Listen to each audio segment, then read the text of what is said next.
দুর্নীতি রুখতে এবং সেই সঙ্গে কাটমানির দুর্নীতি রুখতেও একাধিকভাবে রাজ্য সরকারের তরফ থেকে জিরো টলারেন্স নীতি ইতিমধ্যেই নেওয়া হচ্ছে। মঙ্গলবারে ভবানী ভবনে হেল্পলাইন নাম্বার চালু করা হয়েছে আনুষ্ঠানিকভাবে। সেই হেল্পলাইন নাম্বারের সূচনা মুখ্যমন্ত্রী শুভেন্দু অধিকারী করে দিয়েছেন। তার স্পষ্ট বার্তা, দুর্নীতির বিরুদ্ধে লড়াইয়ের অভিযোগ পেলেই দ্রুত পদক্ষেপ করা হবে।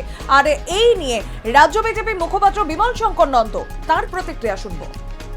দেখুন, একটা কথা বলি, সেটা হচ্ছে এখন পশ্চিমবঙ্গে একটা বড় সমস্যা হচ্ছে দুর্নীতি, এবং এই দুর্নীতিটা কিন্তু ছড়িয়েছে তলা থেকে নয়, যেটা ছড়িয়েছিল অবশ্য মোর স্পেসিফিক আগে সরকারের আমলে উপর থেকে।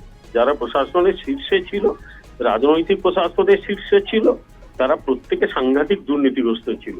ফলে তাদের দুর্নীতি দেখে নিচের তলাকার যারা, তারা কিন্তু নিজের মতো করে টাকা তুলতো, দুর্নীতি করতো, কারণ তাদের আটকানোর কেউ ছিল না। আর যারা আটকাবে তারা নিজেরাই দুর্নীতিগ্রস্ত। ফলে এটা একটা অদ্ভুত চক্র, একটা ভিসিআর সার্কেল হয়ে গিয়েছিল।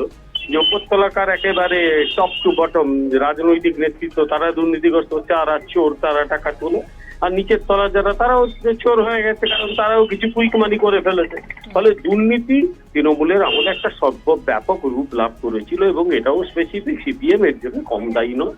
তার আমলেও তারা কিন্তু এই ধরনের দুর্নীতি কিন্তু সহ্য করেছে।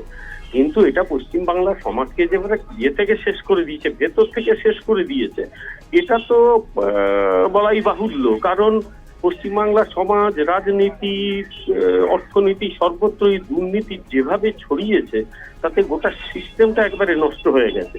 যে কারণে দুর্নীতির বিরুদ্ধে লড়াই শুরু করেছে এই সরকার ফ্রম দ্য ভেরি বিগিনিং, এবং সেই লড়াইয়েরই একটা গুরুত্বপূর্ণ পদক্ষেপ হচ্ছে যে নাম্বার কিছু দেওয়া, যে নাম্বারে মানে যোগাযোগ করলে অতি দ্রুত ব্যবস্থা গ্রহণ করা সম্ভব।